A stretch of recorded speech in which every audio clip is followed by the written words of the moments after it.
नमस्कार मित्रों, और स्वागत है आपका हमारा आर्यव्रत में। और इस वीडियो में हम आपको बताएंगे सनातन धर्म के बारे में। आखिर क्या है सनातन धर्म, कैसे इसकी शुरुआत हुई, किसने शुरुआत की, कैसे इसका पूरे भारत में विस्तार हुआ। तो चलिए शुरू करते हैं। हम आज बहुत गर्व से राम कथा में या भागवत कथा में कथा के अंत में कहते हैं, बोलिए सत्य सनातन धर्म की जय। थोड़ा ये सोचे कि सनातन धर्म का अर्थ क्या है। सनातन अर्थात जो सदा से है, जो सदा से रहेगा, जिसका अंत नहीं है और जिसका कोई आरंभ नहीं है, वही सनातन है। और सत्य में केवल हमारा धर्म ही सनातन है। यीशु से पहले ईसाई मत नहीं था, मोहम्मद से पहले इस्लाम का मत नहीं था। केवल सनातन धर्म ही सदा से है, सृष्टि के आरंभ से है। किंतु ऐसा क्या है जो हिंदू धर्म में सदा से है? श्री कृष्ण की भगवत कथा श्री कृष्ण के जन्म से पहले नहीं थी, अर्थात श्री कृष्ण की भक्ति सनातन नहीं है। श्री राम की रामायण तथा रामचरितमानस भी श्री राम के जन्म से पहले नहीं थी, अर्थात श्री राम भक्ति भी सनातन नहीं है। श्री लक्ष्मी भी यदि प्रचलित सत्य और असत्य कथाओं के अनुसार भी सोचे तो समुद्र मंथन से पहले नहीं थी, अर्थात लक्ष्मी पूजन भी सनातन नहीं है। गणेश जन्म से पूर्व गणेश का कोई अस्तित्व नहीं था, तो गणपति पूजन भी सनातन नहीं है। शिव पुराण के अनुसार शिव ने विष्णु व ब्रह्मा को बनाया, तो विष्णु भक्ति व ब्रह्मा भक्ति सनातन नहीं है। विष्णु पुराण के अनुसार विष्णु ने शिव और ब्रह्मा को बनाया, तो शिव भक्ति और ब्रह्मा भक्ति सनातन नहीं है। ब्रह्म पुराण के अनुसार ब्रह्मा ने शिव और विष्णु को बनाया, तो विष्णु भक्ति और शिव भक्ति सनातन नहीं है। देवी पुराण के अनुसार देवी ने ब्रह्मा, विष्णु और शिव को बनाया, तो यहां भी तीनों की भक्ति सनातन नहीं रही। यहां थोड़ा विचार करें कि ये सभी ग्रंथ एक दूसरे से बिल्कुल उल्टी बात कर रहे हैं, तो इनमें से अधिक एक ही सत्य हो सकता है, बाकी झूठ। लेकिन फिर भी सब हिंदू इन चारों ग्रंथों को सही मानते हैं। अब इसे सौभाग्य कहें या दुर्भाग्य, इसका निर्णय मैं आप पर छोड़ता हूं। फिर ऐसा सनातन क्या है जिसका हम जय घोष करते हैं? वो सत्य सनातन है, परमात्मा की वाणी। आप किसी मुसलमान से पूछिए परमात्मा ने ज्ञान कहां दिया है, वो कहेगा कुरान में। आप किसी ईसाई से पूछिए परमात्मा ने ज्ञान कहां दिया है, वो कहेगा बाइबल में। लेकिन आप हिंदू से पूछिए परमात्मा ने मनुष्य को ज्ञान कहां दिया है, हिंदू निरुत्तर हो जाएगा। आज दिग्भ्रमित हिंदू भी नहीं बता सकता कि परमात्मा ने ज्ञान कहां दिया है। आधे से अधिक हिंदू तो केवल हनुमान चालीसा को ही परमात्मा का ज्ञान बता देंगे। जो कुछ धार्मिक होते हैं वो गीता का नाम ले देंगे, किंतु ये भूल जाते हैं कि गीता तो योगेश्वर श्री कृष्ण देकर गए हैं।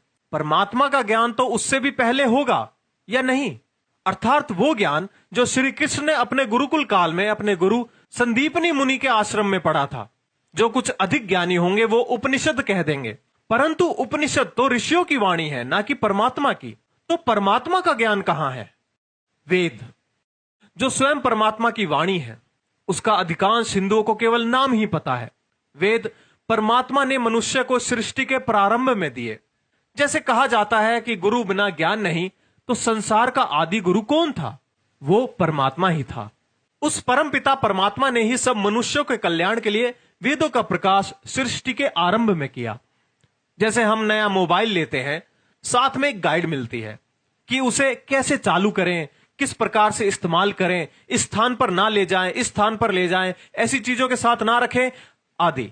उसी प्रकार जब परम पिता ने हमें यह मानव तन दिया और यह संपूर्ण सृष्टि हमें रचकर दी, तब क्या उसने हमें यूं ही बिना किसी ज्ञान व बिना किसी निर्देशों के भटकने के लिए छोड़ दिया?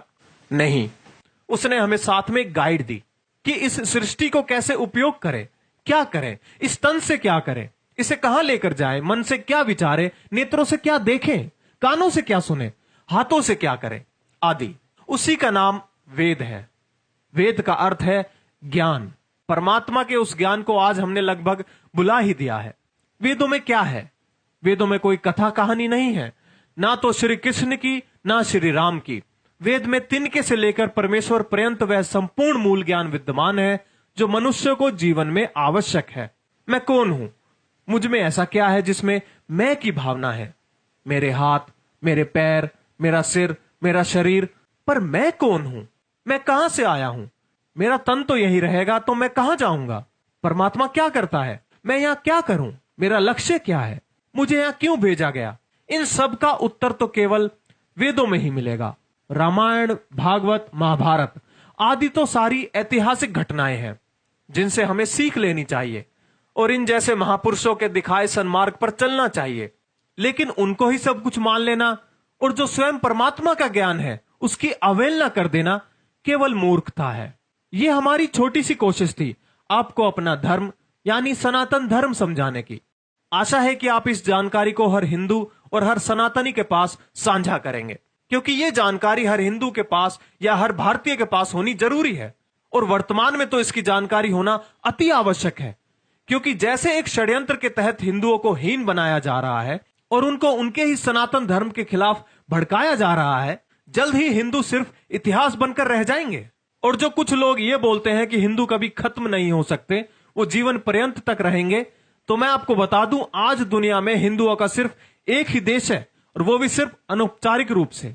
पहले सनातन धर्म सिर्फ भारत में नहीं अपितु आधे विश्व में फैला हुआ था, जैसा कि आप इस मानचित्र में देख सकते हैं।